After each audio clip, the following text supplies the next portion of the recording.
Cabinet की बैठक खत्म हुई है, माननीय मंत्री जी अभी मंत्री के नाम ठीक है, डाल दीजिए सर्वर लाइव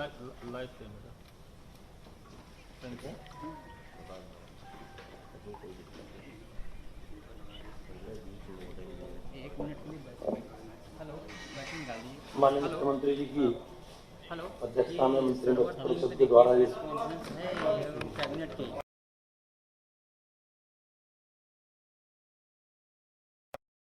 आप दीजिए। माननीय मुख्यमंत्री जी की अध्यक्षता में मंत्रिपरिषद के द्वारा जो आज महत्वपूर्ण निर्णय लिए गए हैं, जब से आवाज कर रहे हैं उनमें सबसे बड़ा एक बड़ा काम ग्रामीण क्षेत्रों में जो सुविधा उपलब्ध कराने, ग्रामीण सचिवालय में सुदृढ़ीकरण के लिए उनके माध्यम से गांव में सुविधाएं सेवाएं देने के संबंध में है। मंत्रिपरिषद ने निर्णय लिया है कि जो ग्रामीण क्षेत्रों में सचिवालय बने हैं, बहुउद्देशीय पंचायत भवन, उनके सुदृढ़ीकरण एवं उनके माध्यम से दी जाने वाली सेवाओं के संबंध में जो प्रस्ताव प्रस्तुत किया गया, इसके अंतर्गत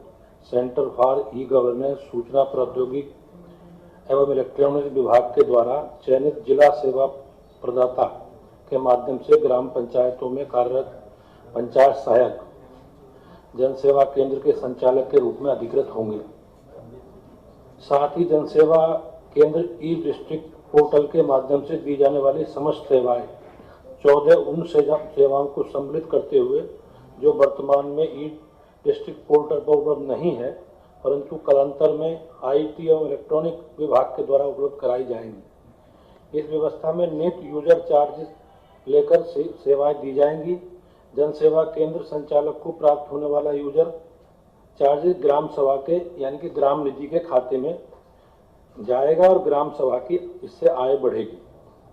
जैसा कि आप लोगों को जानकारी है, पूरे प्रदेश में 58,189 ग्राम पंचायतों में सचिवालय स्थापित किए गए हैं। इन सभी पंचायतों में ग्राम सचिवालय सुचारू रूप से चल सकें, इसके लिए पंचायत सहायकों की तैनाती की गई। अभी तक 58,189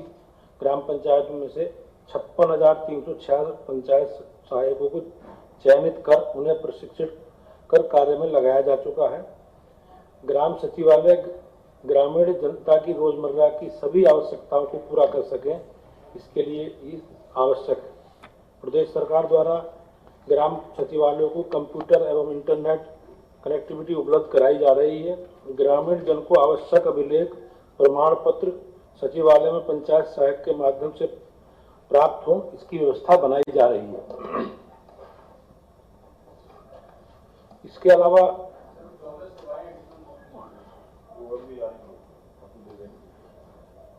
अलावा दूसरा हमारे विभाग का प्रस्ताव था,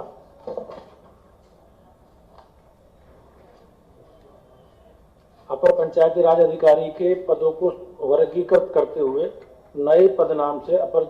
जिला पंचायत राज अधिकारी प्रावधिक और अपर जिला पंचायत राज अधिकारी पंचायत उद्योग से संबंधित है। पंचायती राज विभाग में विभिन्न पदों के सृजन के संबंध में मुख्य सचिव की संस्तुति को दृष्टिगत रखते हुए शासन आदेश 2/8/2017 द्वारा अपर जिला पंचायत राज्यों के पदों को सृजित किया गया था। इसमें 100% ये पदोन्नति से भरे जाने वाले पद थे, क्योंकि जो सहायक विकास अधिकारी पंचायत है उनका इनका प्रमोशन होता था। जबकि जिला पंचायत राज अधिकारी के पद पर पदोन्नति के 3 संवर्ग को, जैसे सहायक विकास अधिकारी पंचायत,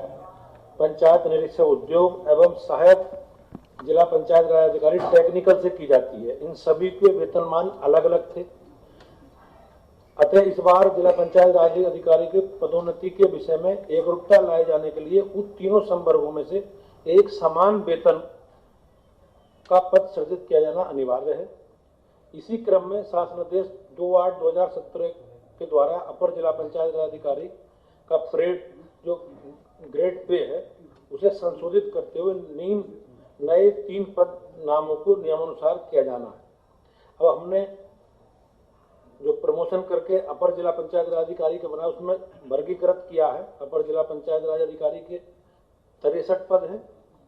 अपर जिला पंचायत राज अधिकारी टेक्निकल के 8 पद हम देंगे और अपर जिला पंचायत राज अधिकारी जो पंचायत उद्योग से आते हैं उनको 4 दिन। इन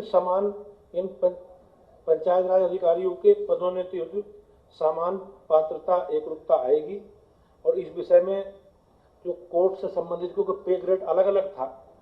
तो उसमें भी हम लोग प्रभावी कार्रवाई कर सकेंगे। और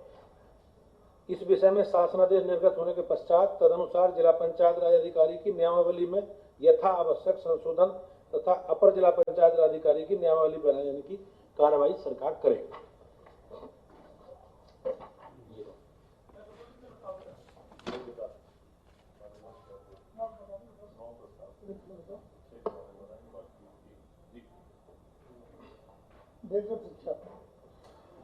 बेसिक शिक्षा विभाग में डीबीटी के माध्यम से जो धनराशि बच्चों तक पहुंचाई जाती है, इस वर्ष हम सब लोग जो 1100 रुपए की धनराशि पिछले वर्ष तक दी जाती थी, उसमें 100 रुपए की वृद्धि करके 1200 रुपए की धनराशि इस वर्ष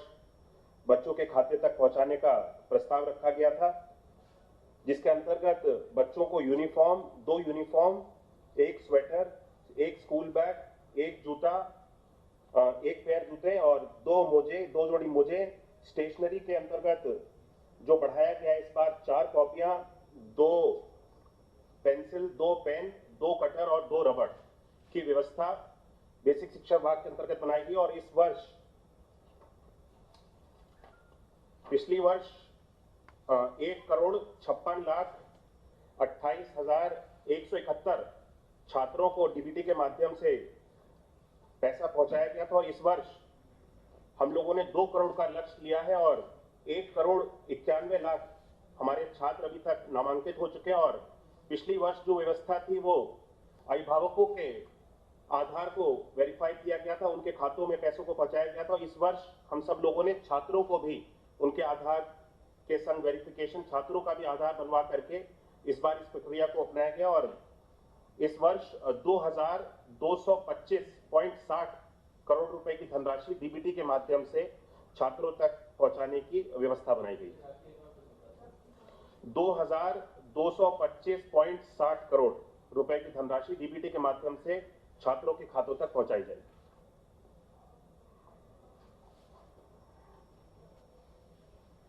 ये जैसा कि आप सब जानते हैं, हम लोग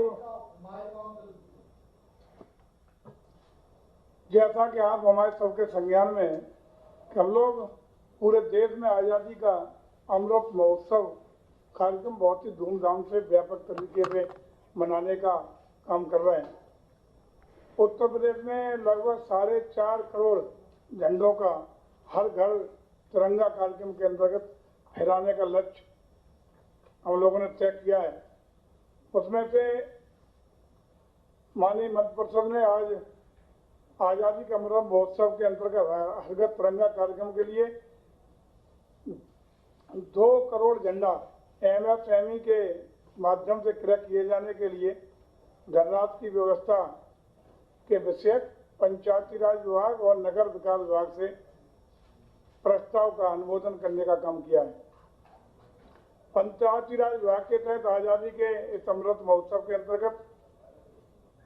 MSME विभाग द्वारा किए जा रहे 2 करोड़ राष्ट्रीय ध्वजों में से 75% अर्थात 1.5 करोड़ राष्ट्रीय ध्वजों का भुगतान पंचायती राज विभाग द्वारा राज्य वित्त आयोग के अनुदान से किए जाने का प्रस्ताव है। प्रति राष्ट्रीय ध्वज की लागत 20 रुपया मानते हुए इस खरीद के लिए 30 करोड़ रुपए की आवश्यकता होगी। वित्त विभाग द्वारा जुलाई माह में प्राप्त होने वाली 600 करोड़ कुल राशि का 600 करोड़ रुपए के अनुमानित राशि, इसमें से 30 करोड़ रुपए प्रस्तावित कार्य के लिए पंचायती राज निदेशालय स्तर पर रोककर शेष धनराशि 15-15-70 के अनुपात में जिला पंचायत, क्षेत्र पंचायत और ग्राम पंचायत को अवमुक्त की जाएगी। धनराशि पंचायती राज निदेशालय द्वारा MSME विभाग द्वारा निर्दिष्ट शासकीय संस्था को उपलब्ध कराया जाएगा। इसी प्रकार नगर विकास विभाग के तहत जो प्रस्ताव आज माननीय मंत्रि परिषद द्वारा किया गया है हर घर झंडा हर घर तिरंगा कार्यक्रम के लिए, उसमें नगरीय क्षेत्रों में राष्ट्रीय ध्वजों की उपलब्धता सुनिश्चित कराने के उद्देश्य से आवश्यक धनराशि की व्यवस्था नगर निकाय को राज्य वित्त आयोग से प्राप्त हो रही धनराशि से जनसंख्या के आधार पर समानुपातिक रूप से कटौती करते हुए सुनिश्चित की जाएगी। 10 करोड़ रुपए की यह राशि जो 50,000 झंडे के हिस्से में आएंगे, 50 लाख, उसके 10 करोड़ रुपए की 20 रुपए की दर से यह धनराशि एमएसएमई विभाग को वास्तविक व्यय के आधार पर निदेशक नगरीय विकास द्वारा उपलब्ध कराई जाएगी। इस एक नामित गाइडलाइन संस्था द्वारा ध्वज तैयार करने के लिए दिए गए निर्देशों का पूर्ण रूपेण अनुपालन सुनिश्चित किया जाएगा। इस प्रकार से व्यवस्था की गई है ताकि धूमधाम के साथ उत्तर प्रदेश में 4.5 करोड़ झंडे का